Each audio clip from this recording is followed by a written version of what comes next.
નમસ્કાર દર્શક મિત્રો, આજકાલ આ દેશમાં રાજકીય માહોલ ગરમાયો છે હું નહીં કહું, પણ રાજકીય માહોલ ઉકળી રહ્યો છે. ધગધગતો લાવારસ ઉકળતો હોય તે રીતે ઉકળી રહ્યો છે અને એમાં વિસ્ફોટ થશે. લાવાનો જે ધગધગતા લાવાનો ધોધમાર વરસાદ થશે. લોકશાહી એની સામે ટકી શકશે નહીં ટકી શકે.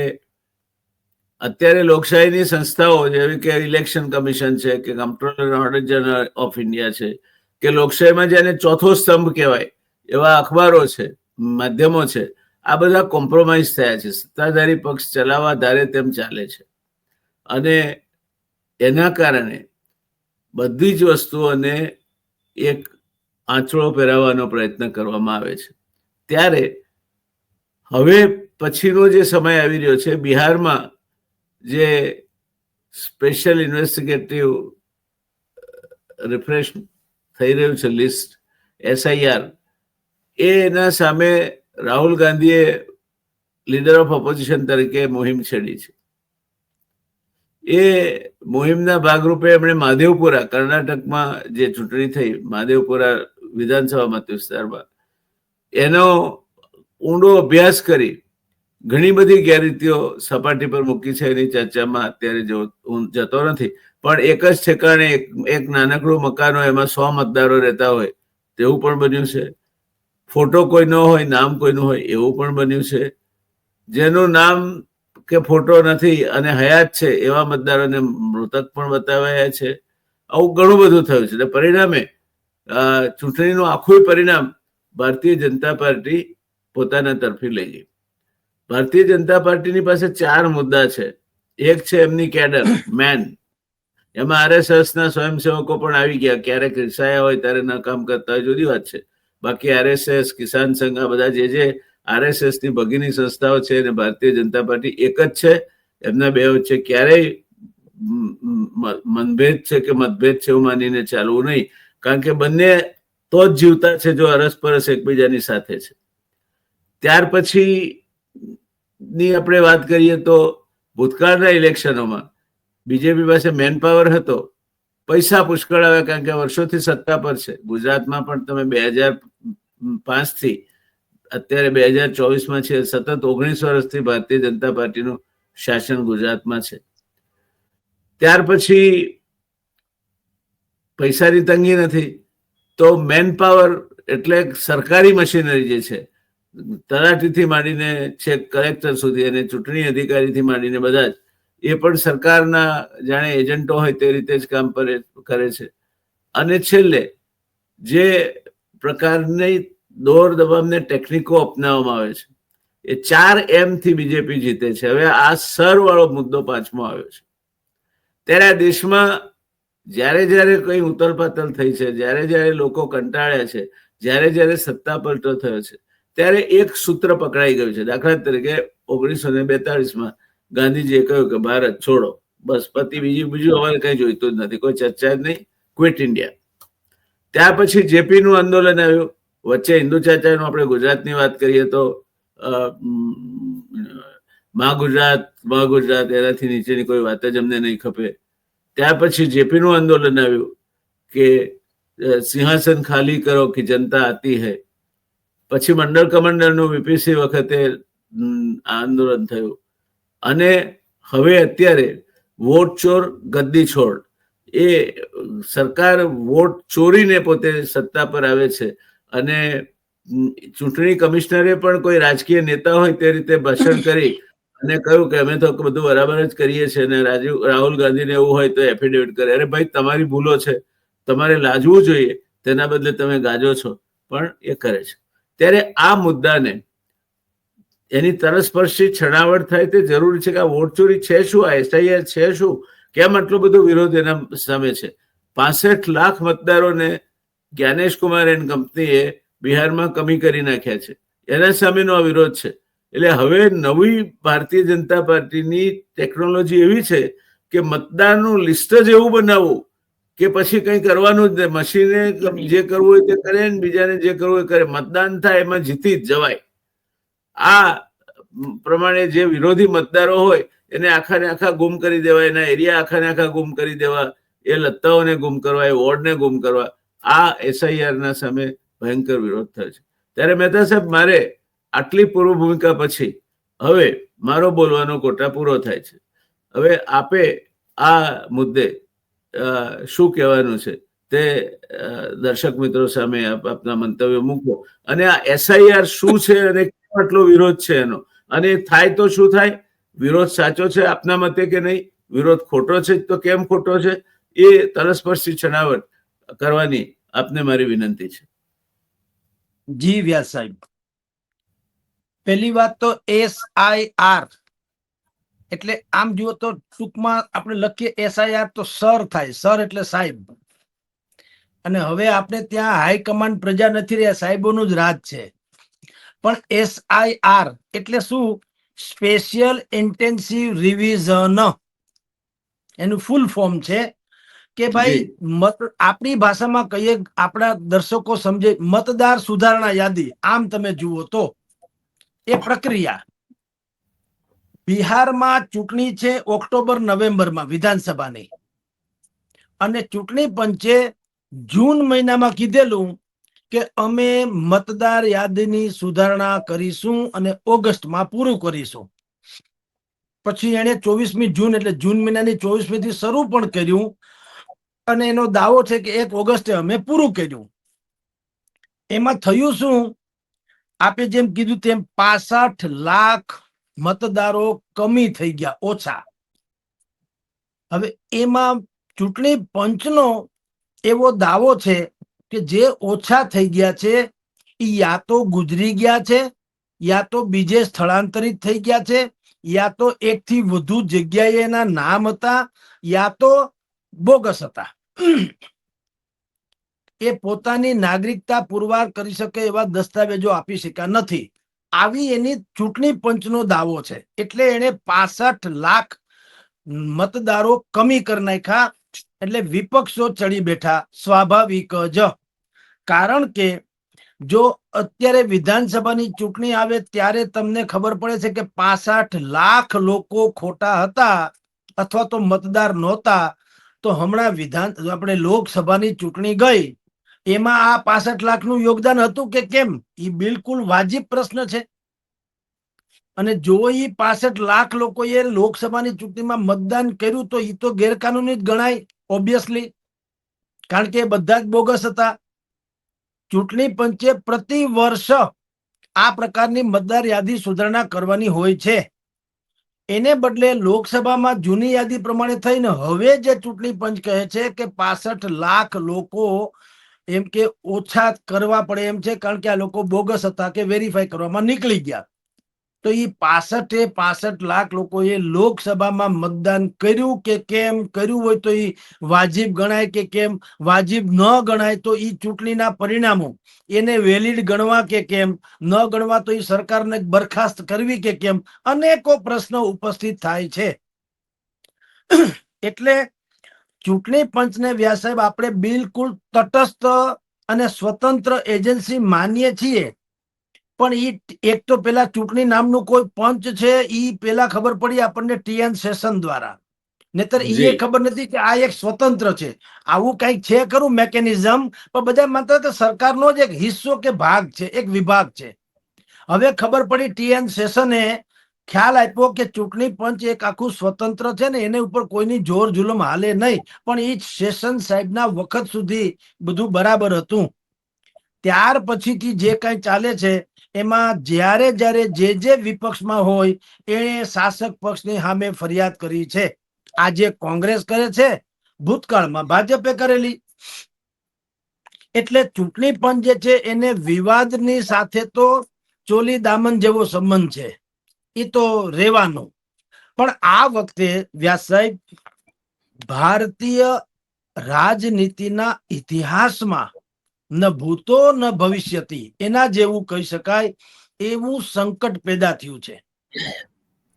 વિપક્ષોએ ચૂંટણી પંચના મેઇન જે ચૂંટણી અધિકારી છે એની સામે ઇમ્પીચમેન્ટ એટલે કે મહાભિયોગ, અને હજી હળવી ભાષામાં કહું તો એને કાઢી મૂકવાની વાત લ્યો ની, તો હજી પ્રજાને સમજાશે. આ બધા અઘરા અઘરા શબ્દો ઇમ્પીચમેન્ટ ને મહાભિયોગ ને, તો કવિ બધાને સાંભળનારાને એમ લાગે કે એટલે શું એમ. ટૂંકમાં એને કાઢી મૂકવાની વાત કે આ ભાઈ બરાબર વિશ્વસનીય નથી, એટલે એને બરખાસ્ત કરો, જેમ ન્યાયાધીશોને કરવામાં આવે છે તેમ. હવે પેલા આપણે કોંગ્રેસની શિકાયત જાણી લઈએ.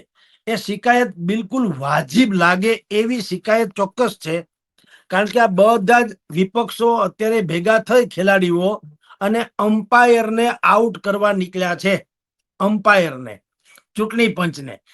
એટલે એની દલીલ બિલકુલ વાજિબ છે.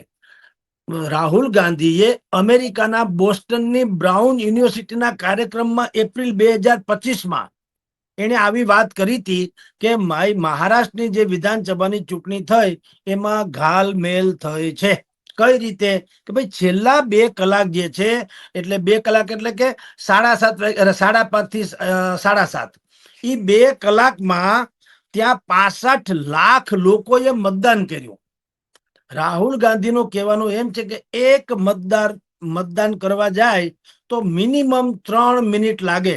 હવે આ 65 લાખ લોકો જો મતદાન કરે તો લગભગ અડધી રાત થઈ જાય, રાતના 2 વાગે. તો 2 વાગ્યા સુધી તો મતદાન મથક ખુલ્લું રહે નહીં. એટલે નક્કી કાંઈક લોચો છે. આવું રાહુલ ગાંધીએ જે તે સમયે કીધું હતું. પછી એમાં પ્લસ થતું ગયું.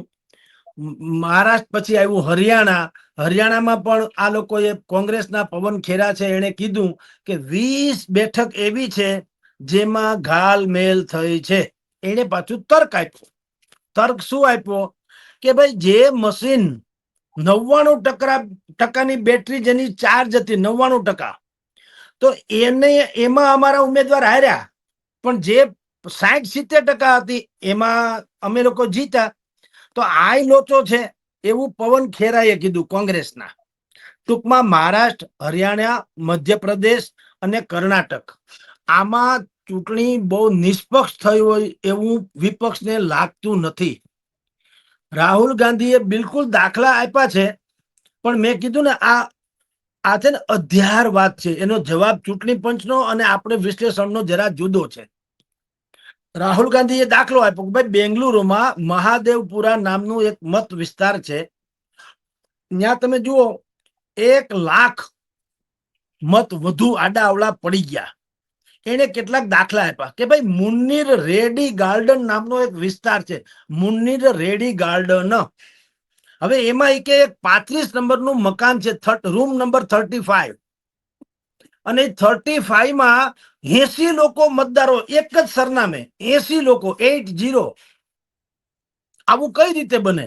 તો પ્રથમ દ્રષ્ટિએ બધા આપણે અત્યારે જે આપણને સાંભળે છે એને પણ લાગે કે એક ઓરડીમાં કઈ 80 લોકો તો રહેતા ન હોય, એ સ્વાભાવિક વાત છે. બીજું એને કીધું, એક દાખલો આપ્યો કર્ણાટકના, એમાં દાખલો આદિત્ય શ્રીનિવાસન નામનો એક વ્યક્તિ છે, આદિત્ય શ્રીવાસ્તવ. હવે એનું કર્ણાટકમાં નામ છે, ઉત્તર પ્રદેશમાં નામ છે, મધ્યપ્રદેશમાં નામ છે. તો એ તો મલ્ટી સ્ટેટ મતદાર થયા, દરેક રાજ્યમાં મતદાન કરી નાખે એવું થયું. તો આનો ગુજરાતી હું, એનું કહેવાનું એમ છે. બીજું રાહુલ ગાંધીએ કીધું કે અમે કેટલાક સરનામા તપાસ્યા કે આ લોકો મતદાન કરી આવે તેનું સરનામું શું? સરનામામાં 0 લખેલું, 0 સરનામું આખું નહીં. એટલું જ નહીં, કેટલાકના પિતાના નામ, જેમ કે જગદીશભાઈ જયંતિલાલ મહેતા એવું મારું નામ છે, પણ ત્યાં શું લખાણું છે? પિતાની જગ્યાએ ઇલેક્શન કમિશન ઓફ ઇન્ડિયા. બોલો. એટલે હવે આ બધા પ્રશ્નો રાહુલ ગાંધીથી માંડીને વિપક્ષોના છે, જે સામાન્ય રીતે બધા જ ને ઝકઝોર કરી નાખે કે આ તો લોચો છે. પણ હવે હું વ્યાસ સાહેબ આપને કહું કે ચૂંટણી પંચે ભલે પ્રેસ કોન્ફરન્સ કરીને બિલકુલ વાત કરીને વિપક્ષોએ કીધું કે આ તો ભાજપના પ્રવક્તા જેવી વાત છે, એ છોડીએ, પણ જે રાહુલ ગાંધીએ વાત કરી મુન્નીર રેડી ગાર્ડન ઘર નંબર 35માં 80 ખોરડા છે, તો ઇન્ડિયા ટુડે નામનું જે મેગેઝિન જે છે, જેની આપણે આજ તક નામની ચેનલ પણ આવે છે, એ ઇન્ડિયા ટુડેની ટીમે ત્યાં તપાસ કરી કે હકીકત શું છે. તો એણે શું કીધું કે ભાઈ આ જ રૂમ એમાં 80 જણાનો નામ વાત સાચી છે, પણ કઈ રીતે? હું આ રૂમ ભાડે આપું છું, એટલે ચૂંટણી તો 5 વર્ષે થાય. જે લોકો અહીં ભાડે રહેવા આવ્યા એ લોકો અહીંયા જેનું રેસિડેન્શિયલ બતાવતા રહ્યા, એટલે આને આ રૂમમાં 80 લોકોનો સમાવેશ થઈ ગયો હોય એવું માનવામાં આવે. પણ 80 એક સાથે રહે છે એવું નથી, એવું ઇન્ડિયા ટુડે નો અહેવાલ કહે છે. એવી રીતે આદિત્ય શ્રીવાસ્તવ નામના વ્યક્તિની જે વાત છે કે ભાઈ ઈ ઉત્તર પ્રદેશમાં છે, કર્ણાટકમાં છે, મધ્યપ્રદેશમાં છે, આ બધી જગ્યાએ મલ્ટી સ્ટેટ વોટર્સ છે, એવું કઈ રીતે? તો ધ મિન્ટ નામના મીડિયાના ગ્રુપે એની તપાસ કરી કે હકીકત શું છે. તો એમાં હકીકત એવું જાણવા મળ્યું આવ્યું કે છે ત્રણેય જગ્યાએ આ વ્યક્તિના એટલે કે આદિત્ય શ્રીવાસ્તવના નામ છે, પણ એક્ટિવ જેને કહી શકાય એવું એક્ટિવ એક જ કર્ણાટકમાં છે. બીજા 2 રાજ્યોમાં એના જે ઓલા મતદાર અધિકાર પત્રો છે એ ડીએક્ટિવ કરવામાં ખાલી મોડું થયું છે, પણ એ ત્રણેય જગ્યાએ મતદાન કરી શકે એવું નથી. એટલે ચૂંટણી પંચે પોતાના લેવલ પ્રમાણે ઠીક ઠીક ઠીક ઠીક જવાબ આપ્યા, પણ હજી અનેકો સવાલ જે છે એ લાજવાબ છે. સવાલ શું છે કે આમાં છુપા છુપી તો કઈ છે નહીં. રાહુલ ગાંધીએ કીધું કે તમે અમને ઇલેક્ટ્રોનિક જે ડેટા છે, ઇલેક્ટ્રોનિક એ ડેટા તમે અમને પુરવાર કરો, એટલે અમે આગળ તપાસ કરી લઈએ કોનું શું છે તે. ચૂંટણી પંચ એમાં બુદ્ધિપૂર્વક નદારદ ગયું. ચૂંટણી પંચે કીધું કે અમે એ ડેટા આપી શકીએ નહીં 100% નિયમ પ્રમાણે. હવે નિયમ છોડો, જ્યારે તમે નિષ્પક્ષ છો, પારદર્શી જુઓ, તમારે કઈ છુપાવવા જેવું છે નહીં, સામેવાળાને આશંકા છે, એની આશંકા નિર્મૂળ થાય, લોકતંત્રમાં વિશ્વાસ મજબૂત બને, ચૂંટણી પંચ જે બિલકુલ તટસ્થ સંસ્થા છે એવું પ્રતિપાદિત થાય, તો તમને વાંધો શું હોવો જોઈએ? આ પ્રશ્નનો જવાબ વ્યાસ સાહેબ હજી સુધી ચૂંટણી પંચ ક્લિયર કરી શક્યું નથી. આ એક વાત. હવે આ થયું કોંગ્રેસ એટલે કે વિપક્ષ અને ચૂંટણી પંચનું મોરે મોરો થવું, તે એ બંને સામસામા મોરે મોરો આવી ગયા. તેમ છતાં શાસક પક્ષ નરેન્દ્ર મોદી સહિતના શાસક પક્ષ છે ઈ રાણાની રીતે હાલતો હોય એમ જ હાલે છે. એને એમ છે કઈ થયું જ નથી. પરંતુ પ્રોબ્લેમ શું છે? હવે વિપક્ષોએ, રાહુલ ગાંધીના નેતૃત્વ હેઠળના વિપક્ષોએ કીધું આપણે મુખ્ય ચૂંટણી કમિશનર જે છે એની સામે મહાભિયોગ એટલે એને બરખાસ્ત કરવા માટે થઈને આગળ વધવું છે. આ દેશના ઇતિહાસમાં શાયદ પ્રથમવાર બને છે જેમાં ચૂંટણી પંચના મેઇન ચૂંટણી નિર્દેશક છે એને બરખાસ્ત કરવાની વાત આવતી હોય. હવે સંખ્યાની દ્રષ્ટિએ વ્યાસ સાહેબ અત્યારથી જ આપણે કહી શકીએ, સંખ્યાની દ્રષ્ટિએ ક્રોસ વોટિંગ ન થાય તો સંખ્યાની દ્રષ્ટિએ શાસક પક્ષની જીત થાય એમ છે ને વિપક્ષની હાર થાય એમ છે. પણ આપે જેમ કીધું, જેમ રાજીવ પ્રતાપ રૂડીનો દાખલો આપ્યો એ બિલકુલ સાચો છે. કારણ કે ચૂંટણીની મતદાર યાદીમાં ધાંધલી જેવું કંઈક છે એવું ખાલી વિપક્ષે જ કીધું એવું નથી. ભારતીય જનતા પાર્ટીના પ્રવક્તા જેને અને મંત્રી અનુરાગ ઠાકુર બીજેપીના પ્રવક્તા છે, અનુરાગ ઠાકુરે પણ કીધેલું છે, નીતિનભાઈ ગડકરીએ એને પણ કીધેલું છે કે કેટલાક લોચા લબાચા છે વગેરે વગેરે.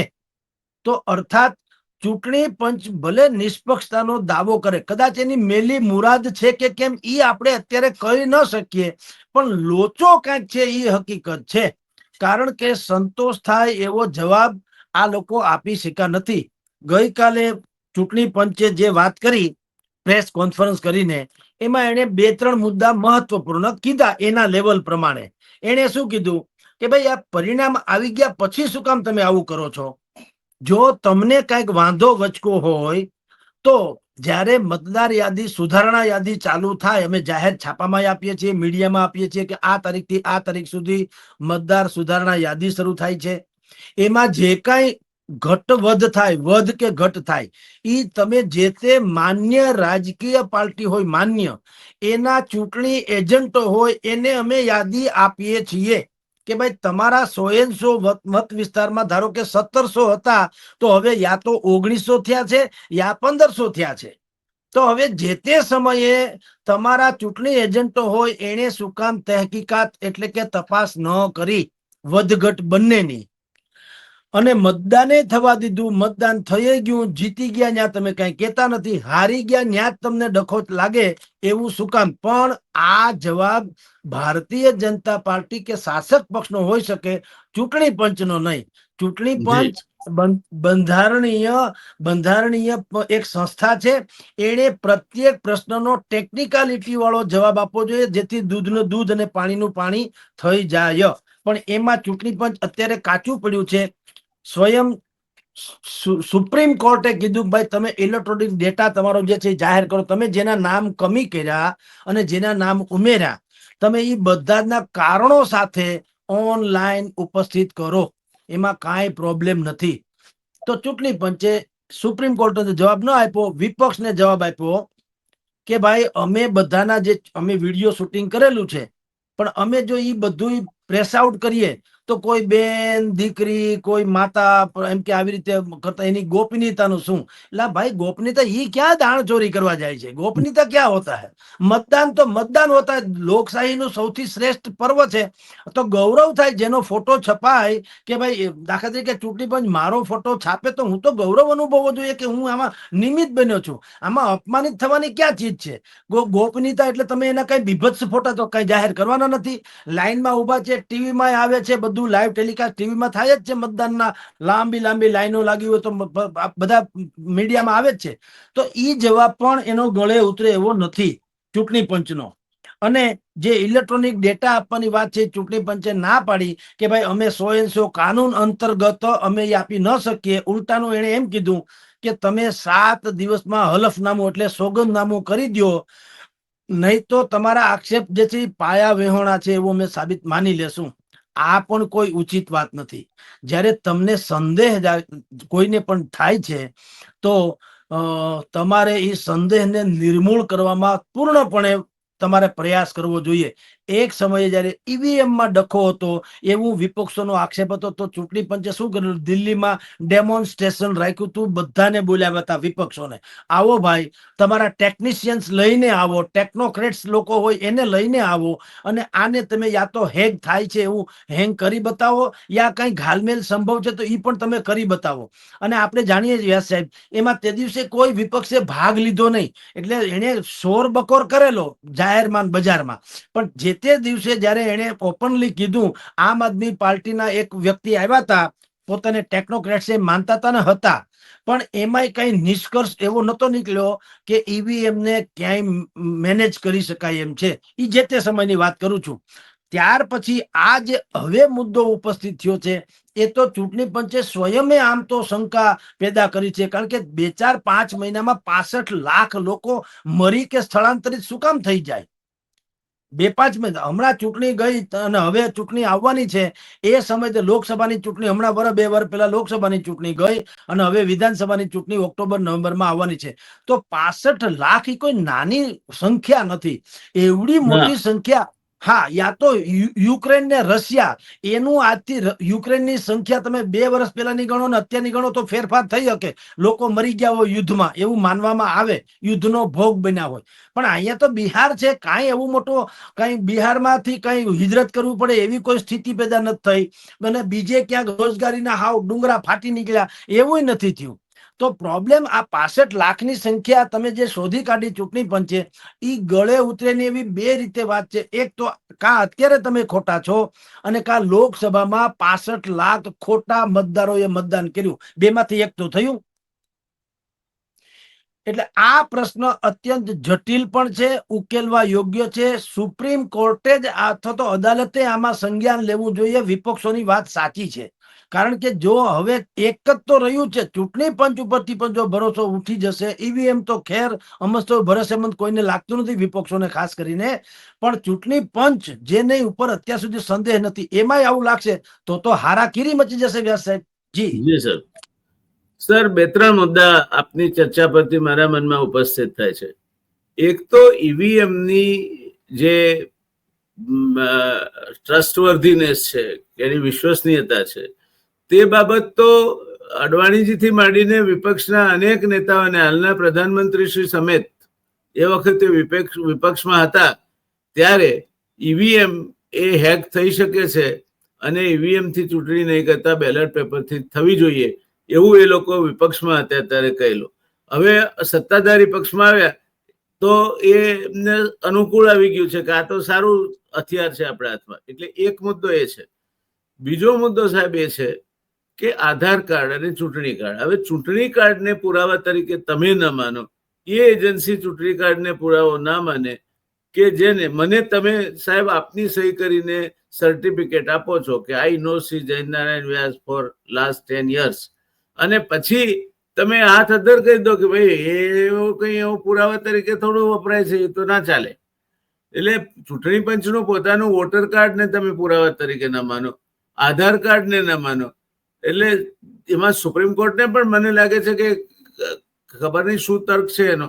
આપણી મર્યાદા છે કે સુપ્રીમ કોર્ટની સાથે આપણે સીધા ઘર્ષણમાં આવવા માંગતા નથી, પણ એક અંગ્રેજીમાં કહેવત છે સર કે Caesar's wife should be about doubt.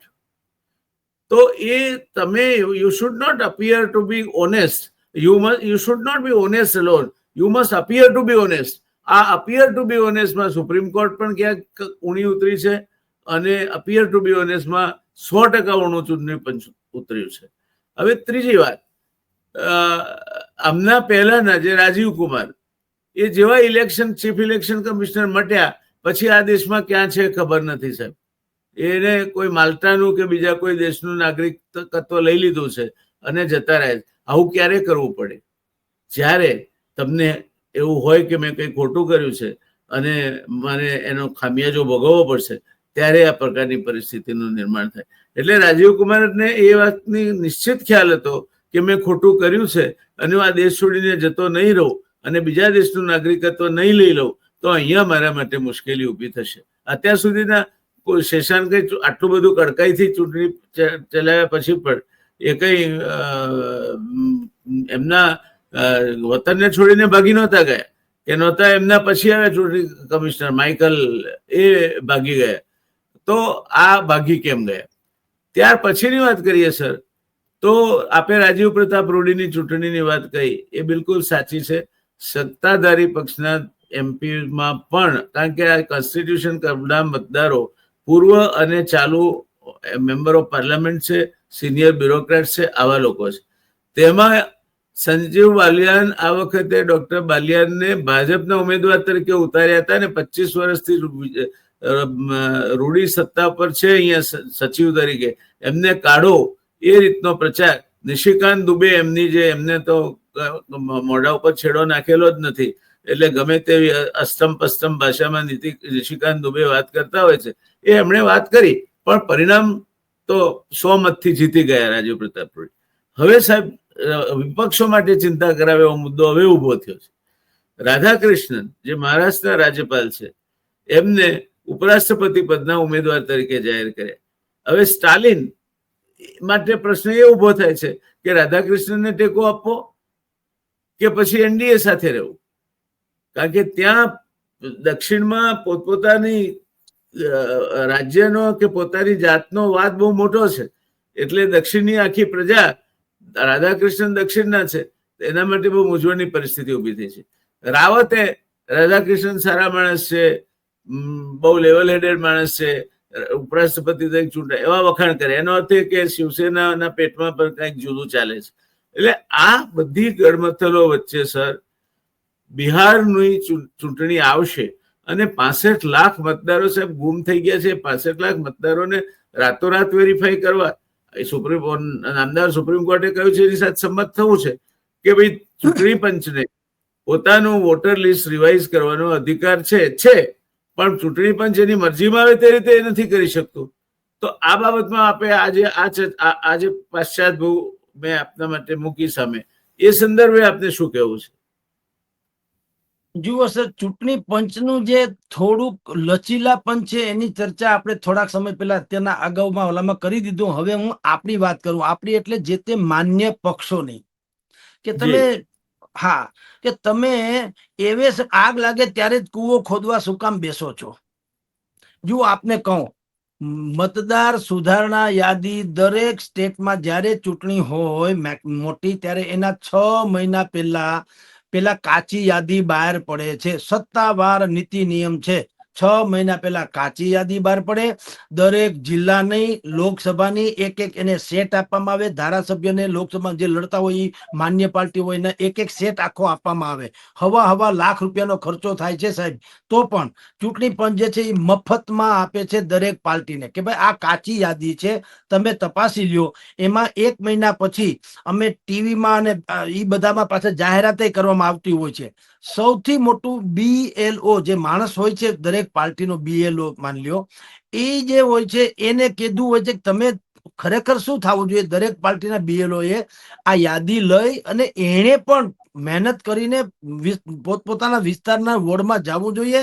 હયાતીની ખરાઈ કરવી જોઈએ કે જગદીશભાઈ છે કે નહીં, અહીંયા ચૂંટણીની યાદીમાં નથી ને જગદીશભાઈ હોય તો ઇમિડિયેટલી એને વાંધો રજૂ કરો. ભાઈ જગદીશભાઈ છે, તમે એને નામ આમાં મૃત્યુમાં સામેલ કરી દીધું છે. પછી 18 વર્ષના કોઈ રહી ગયા છે કે નહીં, રહી ગયા હોય તો એનું યાદી કરવી જોઈએ, ન રહી ગયા હોય તો એની વાત કરવી જોઈએ. સ્થળાંતર થઈ ગયાનું ચૂંટણી પંચની કાચી યાદીમાં દર્શાવવામાં આવ્યું હોય તો અહીંયા પાકે પાયે કરવું જોઈએ BLO ને ચૂંટણી અધિકારીને આપણા પક્ષના કાર્યકરોએ કે ખરેખર કોઈ ત્યાં સ્થળાંતર થયા કે કેમ થયા છે તો એનું નામ કમી છે કે નથી કમી થયું છે. એ પણ યાદી કાચી તો તમને આપે છે મફતમાં. 1.25 લાખ રૂપિયાનો સેટ હોય એ આપણને મફત આપે છે માન્ય ચૂંટણી પંચોને. પછી ઉમેરાણા કે રદ થયા હોય કે આ કે જે કે તે છે એના બધા ડોક્યુમેન્ટ જે છે એ BLO માં એને જવું પડે, ન્યાય એને આપે છે. આમ ડોક્યુમેન્ટ તમને ના આપે, તમે BLO જાય તો તમને બધા ડોક્યુમેન્ટ આપે. હવે એક સૌથી મોટું જે છે ને ફોર્મ સાહેબ જ્યાં ખામી છે, હવે બધા કે છે પ્રોબ્લેમ થાય છે, શું છે? એક ફોર્મનું નામ છે 17C, 17C. ઈ ફોર્મ છે ને આત્મા કહેવાય. રેકોર્ડિંગ બધું એમાં મતદાન મથકનું રેકોર્ડિંગ એ હોય, ફલાણું બધું જ હોય. સવારે 6:30 વાગે પેલા તો ત્યાં મોક ડ્રીલ થાય. મતદાન થાય ને તો એક મોક ડ્રીલ બધા માન્ય પક્ષોને બોલાવે, એના BLO ને બોલાવે, ચૂંટણી એજન્ટ જેને કહેવાય એને બોલાવે અને એક મોક ડ્રીલ 10-15 મત નખાવવામાં આવે આમાં, અને બીપ બીપ બીપ એવો અવાજ આવે. જુએ છે તમે જેમાં નાખ્યો છે એમાં જ મત પડ્યો કે કેમ, એને બધાની હાજરીમાં. ચૂંટણી પંચે એમ તો કોશિશ બધી કરી હોય છે કે રેકોર્ડ ઉપર તમે ક્યાંય એને આમ પરાસ્ત કરી શકો નહીં. એ બધું જે કઈ મતદાન થાય 17C માં નોંધ થાય. બધા ઉમેદવારની ને એજન્ટ હોય એની બધી સહી થાય કે હા ભાઈ આ બધું બરાબર છે, આમાં કઈ ખામી નથી એમ. ઈ થયા પછીથી પ્રોસેસ બધી આગળ વધે અને તમારે કાંઈ પણ ડખાડખી હોય તો તમારે ત્યારે ને ત્યારે વાંધો લેવો પડે. હવે એવું થવાને બદલે આપણે જ્યારે પરિણામ આવે ત્યાં સુધી કાંઈ ન બોલીએ અને પછી આપણે વાંધા વચકા કરીએ તો એ રાજકીય પાર્ટીની બેફિકરાઈ પણ છે. એક આપની જાણ ખાતર એક આ બધી જ પ્રક્રિયા થાય છે ને સાહેબ, પછી એક છે ને 10 એક છે ને સીલ આપે છે. 10 સીલ અલગ અલગ પ્રકારના 3 મશીનના સીલ આપે મતદાન થયા પછી. ત્યાં જે બધાની હાજરીમાં કહું છું, બધા વિપક્ષોની, બધા શાસક પક્ષના જેટલા ઉમેદવારો હોય, એજન્ટો હોય એની હાજરીમાં 10 પ્રકારના સીલ આપે. 3 મશીનના આપે, એક બેલેટ ઇસ્યુ મશીન અરજી કરવાનું હોય એમાં આપે, એક EVM જે છે એને આપે અને એક VVPAT નું. આમ કરી અને બધાને 2-2 સીલ મારે. 4 સીલ પાછા એક્સ્ટ્રા રાખે. ક્યાંય કોઈને વાંધા વચ્ચે આ સીલ બરાબર નથી એવું હોય તો ફરીથી સીલ મારવામાં થાય તો એટલે 4 સીલ એક્સ્ટ્રા રાખે. આમ ટોટલ 10 તો સીલ મારે. સીલ માર્યા પછી પાર્ટીને આપી દે કે લ્યો ભાઈ આ આપણે જે મોક ડ્રીલ કરી એનું આ છે, તમને કઈ જોવું હોય, તમારે જેટલા મત છે EVM માંથી એટલા નીકળવા જોઈએ ને, તમે મત નાખ્યા એ તમારે EVM માંથી નીકળવા તો જોઈએ ને, તમે જોઈ લ્યો અને 17C મંગાવીને તમે તપાસ કરી લ્યો. તમે ઓકે કયો એટલે આપણે આગળની કાર્યવાહી ધરીએ. આવું પછી જિલ્લા કલેક્ટર છે એ પાછા ઉમેદવારને પોતાને ત્યાં લઈ જાય, મશીનના નંબર આપી દે. જ્યાં મતદાન થઈ ગયા પછી સ્ટ્રોંગ રૂમમાં મશીન રાખવામાં આવ્યા હોય તો કલેક્ટર છે ઉમેદવારને લઈ જાય, ત્યાં એનું સીલ મારતા હોય ત્યારે એક તો મશીનના નંબર આપે. 100 મશીનમાં આટલા મતદાન થયા છે, નંબર આ. અને એને પાછું 182 બૂથ ઉપરનું મશીન હોય તો એ મશીનનો તમને નંબર આપે. પછી કંઈક બગડી હોય, કંઈક ખામી હોય તો એને સીલ કરીને નવું મશીન મૂકવાનું દરેકની હાજરીમાં. ક્યાંય ખાનગી કે કોઈ ઇધર ઉધર વાળી વાત નહીં. અને VVPAT થી માંડીને બધું આટલી બધી પ્રોસેસ આમ તમે જે જુઓ વ્યાસ સાહેબ તો લગભગ અશક્ય કહી શકાય એવું છે. પણ ખામી ક્યાંથી કહું, જે વાંધા વચકા પરિણામ પછી ઉમેદવારો કે વિપક્ષો કરે છે એ આ મેં પ્રોસેસ તમને જે ગણાવી ત્યારે એટલા એલર્ટ નથી હોતા. કાચી મતદાન યાદી જે છે ત્યારથી શરૂ કરીને આજ સુધીમાં ઈ જો ત્યારે એલર્ટ હોય તો આ ડખો ન થાય કે તમારે મતદાર યાદી કે ચૂંટણી પંચ એના ઉપર જ આધાર રહેવો ન પડે. 6 મહિના પહેલા તમને કાચી યાદી આપે, એમાં જગદીશભાઈ નું કે વ્યાસ સાહેબ નું નામ છે કે કેમ, ત્યારથી તમે વાંધા વચકા ઉઠાવો તો શું લાગે, પણ તમારી જાણ ભારતીય જનતા પાર્ટી આવી ગયો. હા, કોઈનો ફોન આવતો ને સાહેબ એટલે થઈ જાય એવું. એમાં ભારતીય જનતા પાર્ટીમાં માસ્ટર છે. તમને કહું, 2-3 નામ આપું. દિલ્હીના ચાંદની ચોકમાં 129 બૂથ છે. એમાં ભારતીય જનતા પાર્ટીના 90 એજન્ટ હતા. કોંગ્રેસ અને આમ આદમીનો એક પણ નહીં. બોલો. મેરઠમાં એક જે મતદાર મથક છે, 2758 જેટલા ત્યાં બૂથ છે. કોંગ્રેસ અને આમ આદમીનો એક પણ એજન્ટ નહોતો. હવે આ આપણી પક્ષની પણ ખામી કહેવાય. તમારે એજન્ટો રાખવા પડે ને એલર્ટ વાળા. બસ આ બંને બાબતો કરવામાં આવે તો ચૂંટણી પ્રક્રિયા નિષ્પક્ષ થાય અથવા તો ઘાલમેલ ઓછી થાય. જી સર. સાહેબ, એ વાત સાથે સંમત.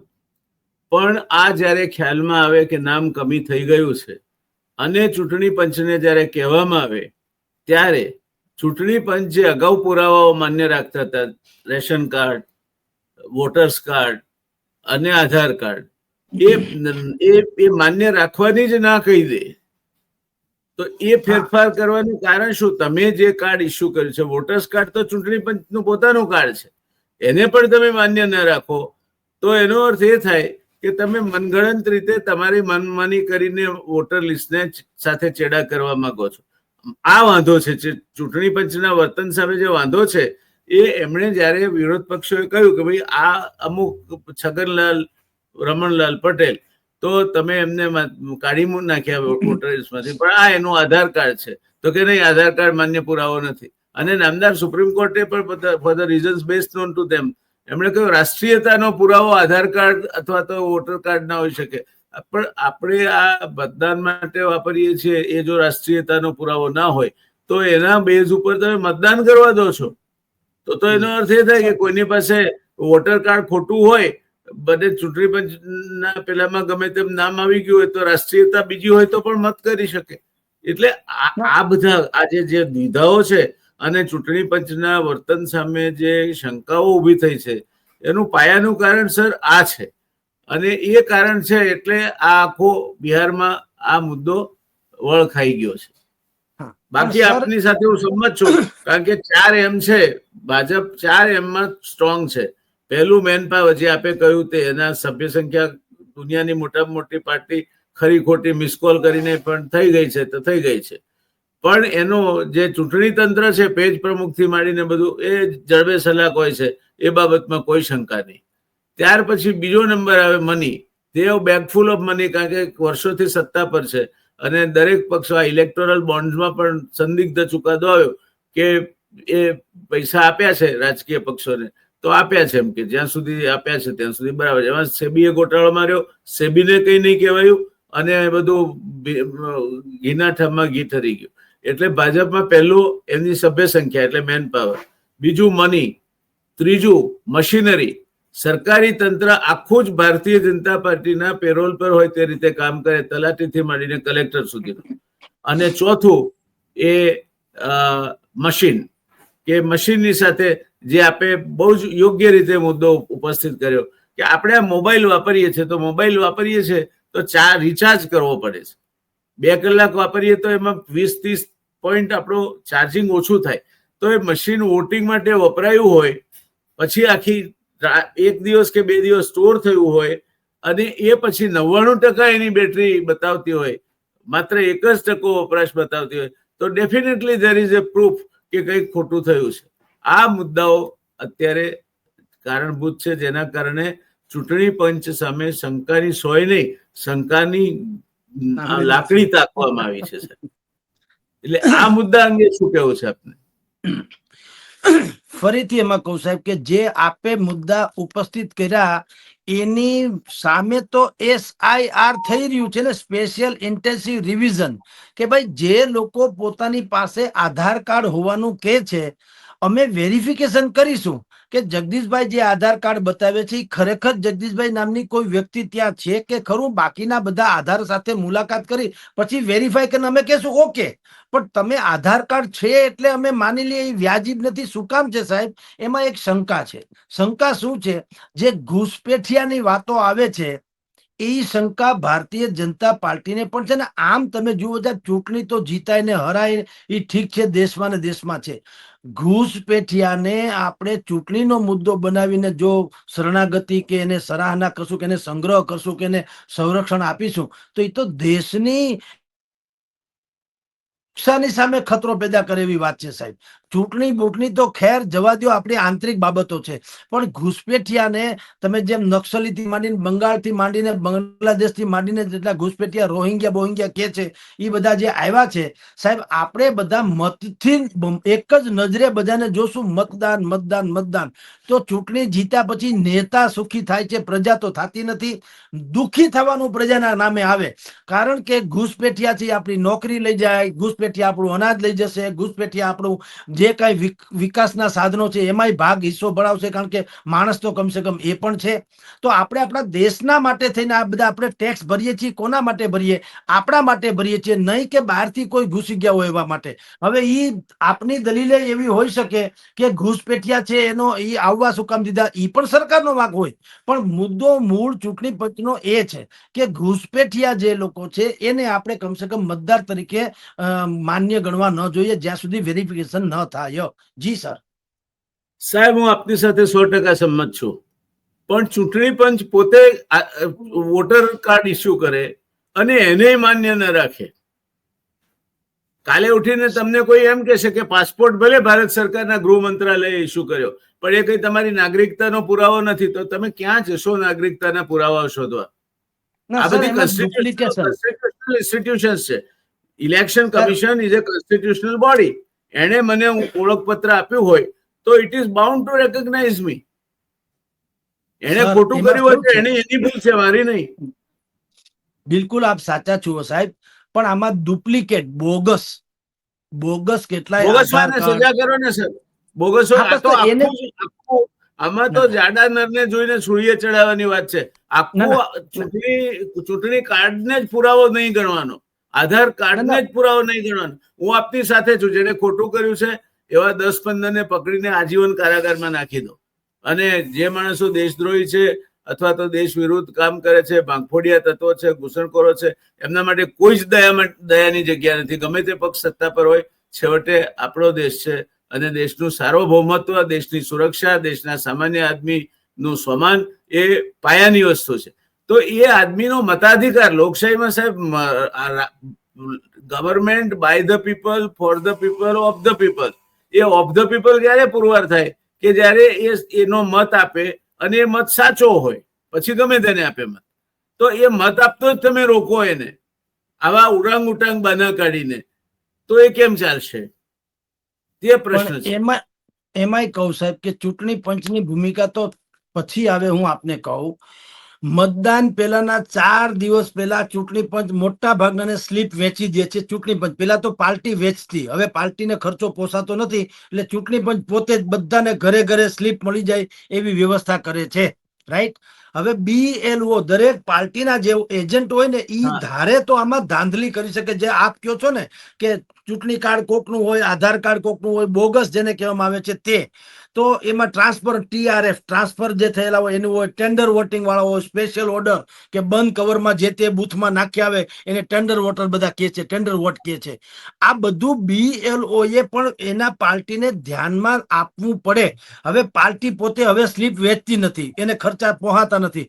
ચૂંટણી પંચ હારામાં હારું કામ કરે છે કે એ સ્લીપ વેચે છે, પણ ત્યાર પછીની જે જાગૃતિ દાખવવી જોઈએ પક્ષકારોએ ઈ ન દાખવે અને પરિણામ પછી દાખવે એની સામે વાંધો છે. અને આપે જેમ કીધું એમ કે ચૂંટણી પંચે જ કાર્ડ ઇસ્યુ કર્યા છે, વાત આપની સાચી છે, પણ કેટલાક બોગસ એટલે ખોટા જે ચૂંટણી પંચના નામે કાર્ડ ચલાવતા હોય તો એનું શું? જેમ કે સર અહીંયા આયુષ્યમાન કાર્ડના લાખો આયુષ્યમાન બોગસ, બોલો આયુષ્યમાન કાર્ડ હવે બિલકુલ સટીક. અચ્છા, એ તો છોડો જોઈએ સાહેબ, એ લોકો એવી સિસ્ટમ વિકસાવવી જોઈએ, ચીપ નાખવી જોઈએ કે જે નાખવું હોય તે નાખે.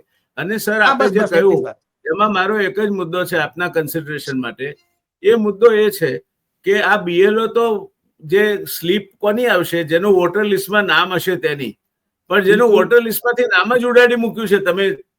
ઇલેક્શન કમિશને અમુક સોસાયટીઓના નામ વોટર લિસ્ટમાંથી ગાયબ છે.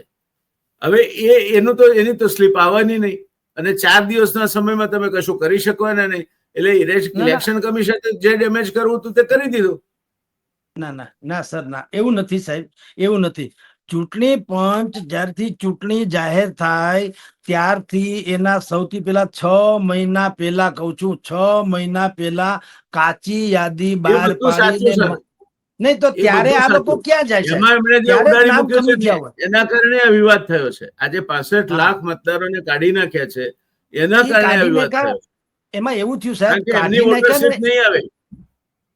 અને એના કારણમાં એમણે જે કારણો આપ્યા છે વાહિયાત છે કે વોટર કાર્ડ નહીં ગણવું વેલિડ, આધાર કાર્ડ ને. સાહેબ, અત્યારે આધાર કાર્ડ તો આપણે બેંક ખાતા સાથે પણ જોડાયેલું છે. તો કાલે ઉઠીને કોઈ એમ કહે છે કે માણસોની વાત છે, એટલે સાચા માણસોની વાત છે ભારતીયોની.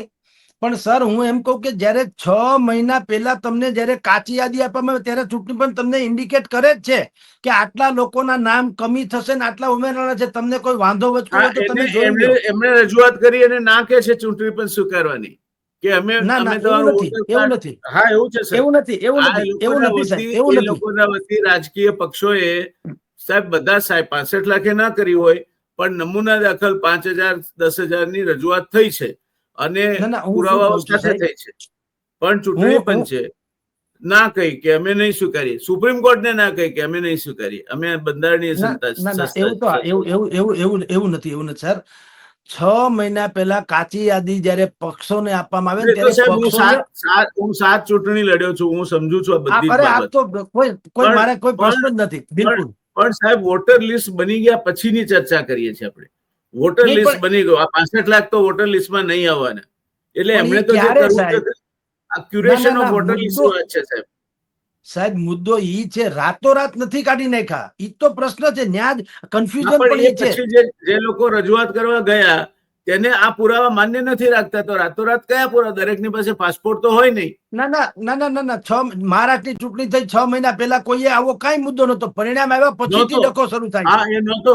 મહારાષ્ટ્રના અનુભવ પછી જ આ મુદ્દો ઉભો થયો છે. સાહેબ, હું તો સાહેબ, હરિયાણા અને મહારાષ્ટ્રમાં જે પરિણામો આવ્યા અને એ પરિણામો ઉપરથી જે શંકાઓ ગઈ, ત્યાર પછી જે છાનબીન થઈ તેના પરથી ઉભો થયો છે.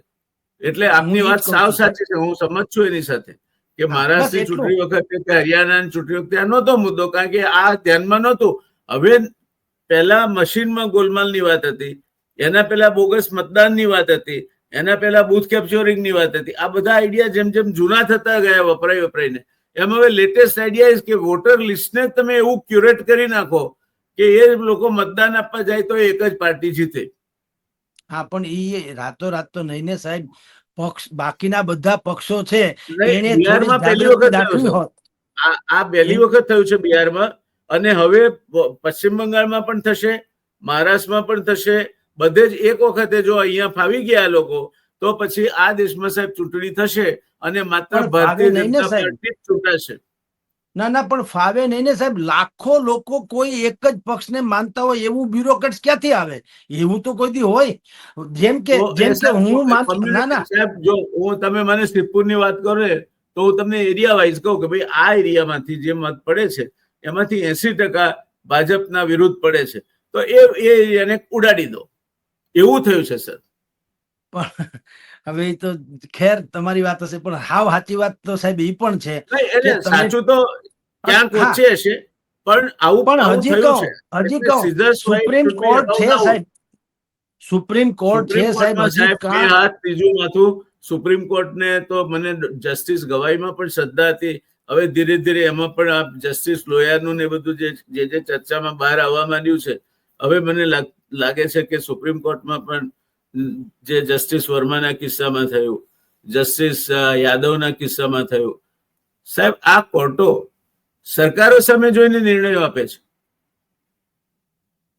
આજે મુખ્ય ઇલેક્શન કમિશનર હોય, એનું કુટુંબ રાષ્ટ્રીય સ્વયંસેવક સંઘનું સભ્ય હોય, એ પોતે બાલ સ્વયંસેવક સંઘ કદાચ રહી ચૂક્યા હશે, અને એને તમે એમ કહો કે રાષ્ટ્રીય સ્વયંસેવક સંઘમાં તો એવું ઘૂંટી ખરડમાં પીવરાવવામાં આવે છે કે તમને કાળો રંગ હોય તો ધોળો જ દેખાય. હવે આ પ્રકારની ડુબિયસ જયારે જે શંકાસ્પદ નહીં હોવું, મારો કહેવાનો મતલબ સર એક જ છે, આપ જે કહો છો તેની સાથે હું સંમત છું. મારો કહેવાનો મતલબ એ છે કે ન્યાય થવો જોઈએ, ન્યાય થતો પણ હશે, પણ ન્યાય થાય છે તે લાગતું નથી. ન્યાય થાય છે તે લાગવું જોઈએ, નહીં તો લોકશાહી નહીં ટકે. હું એ જ કહું વ્યાસ સાહેબ, પેલા શું થતું હતું, બૂથ કેપ્ચરિંગ થતા હતા કે નહીં? કોંગ્રેસના વખતમાં થતા હતા ને બૂથ કેપ્ચરિંગ, રાઈટ? હવે આ મશીન કેપ્ચરિંગ વાળી વાતો આવી ને, પરિવર્તન આવ્યું, હવે મશીન કેપ્ચરિંગ. ઓકે, પણ ચૂંટણી પંચે આપણે ઈ તો સાહેબ દલીલ કે ચર્ચા કરીએ છીએ કે ચૂંટણી પંચે જે કેટલાક જવાબો નથી આપ્યા અથવા તો કેટલાક ફેબ્રિકેટેડ આપ્યા, એનાથી ન તો પક્ષકારો કે ન તો પત્રકારો કોઈ સંતુષ્ટ નથી. પરંતુ જ્યાં સુધી પૂર્ણ નિષ્પક્ષ ન આવે ત્યાં સુધી ન ચૂંટણી પંચને દોષિત ઠેરવી શકાય. તો એવી રીતે ના, આપણે ઝઘડો છે એની સામાન્ય માણસને સમજણ પડે તેટલા માટે આપણે બિલકુલ સર, બિલકુલ. એને જુઓ, જનતા મેં કીધું કોઈ ભ્રમમાં નથી કે we are sitting over a judgement. ના, એવું નથી. પણ બસ જ્યારે રાજીવ કુમાર મુખ્ય ચૂંટણી કમિશનર ગઈકાલ સુધીના દબદબા ભરી રીતે પોતે એક રાજકીય કાર્યકર્તા હોય તે રીતે જ એમણે કામ કર્યું, અને પછી આ દેશ છોડી દે સાહેબ, બીજા દેશની નાગરિકત્વ લઈ લે. આ મુખ્ય ચૂંટણી કમિશનરની જો આ દેશ પ્રત્યેની આ પ્રતિબદ્ધતા હોય તો આવા મુખ્ય ચૂંટણી કમિશનરો પછી રાજીવ કુમાર હોય કે જ્ઞાનેશ કુમાર હોય, એમના ઉપર વિશ્વાસ કઈ રીતે મુકાય? આ દેશનું ભવિષ્ય એમને કઈ રીતે સોંપાય? આપ બિલકુલ સાચા છો સર. એટલે જ હું કહું છું કે હવે એક જ તો શ્રદ્ધાનું કેન્દ્ર બચ્યું હતું કે ચૂંટણી પંચ કમસે કમ નિષ્પક્ષ ચૂંટણી કરાવે છે. હવે એમાંય જો સંદેહ લાગે તો ઉચિત નહીં. એટલે ગઈકાલ પરમ દિવસે જે પ્રેસ કોન્ફરન્સ ચૂંટણી પંચે કરી એ બિલકુલ વાહિયાત હતી. એમાં કોઈને નાગરિકને ગળે ઉતરેલી વાત. આઈ fully endorse your word sir. સાવ વાહિયાત પ્રેસ કોન્ફરન્સ હતી. મને લાગે છે કે જ્ઞાનેશ કુમારે ભારતીય જનતા પાર્ટીના સભ્ય તરીકે ભારતીય જનતા પાર્ટીની કેસરી ટોપી જ પહેરવાનું બાકી રાખ્યું હતું. બાકી એમના બધા જ જવાબો ટેન્જન્શિયલી શાસક પક્ષ તરફથી હોય એવું લાગતું હતું. એવું ન કરવું જોઈએ. ચૂંટણી પંચે ટેકનિકલી જવાબ આપવા જોઈએ, જે એને એક પણ જવાબ નથી આપ્યા. જે મેં આપને દાખલો આપ્યો, ઇન્ડિયા ટુડે કે ધ મિન્ટ નામના મીડિયા ગ્રુપે જે સર્ચ કરીને આપ્યા, એમણે મહેનત કરી, દાખલા સાથે જવાબ આપ્યા. આ તો કે છે તમે કહો છો તો તમે એફિડેવિટ કરો ને તમારે પુરવાર કરો. ઓનર્સ ઓફ પ્રૂવિંગ that ચૂંટણી commissioner is doing wrong is on Rahul Gandhi. આવું કઈ રીતે ચાલે? રાહુલ ગાંધી નામ એટલા માટે લઉં છું કે રાહુલ ગાંધી આ લડે છે. બાકી એટલે ઘણી વખત આપણા દર્શક મિત્રોને એવું લાગે છે કે હું કોંગ્રેસની દલાલી કરું. મને કોંગ્રેસની દલીલ કરવાનું કોઈ કારણ નથી.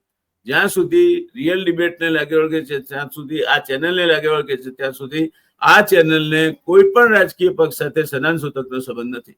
નહીં તો મહેતા સાહેબ જેવા નિષ્પક્ષ અને જ્ઞાની માણસો આવતા જ ના હોત. તો સર, આજે આપણે આ ચર્ચાને એટલે અટકાવીએ. આપનો ખૂબ સમય લીધો, ખૂબ ખૂબ આભાર. અને આ this is not end, this is beginning. આ દેશની આખી લોકશાહીની સિકલ બદલાઈ રહી છે.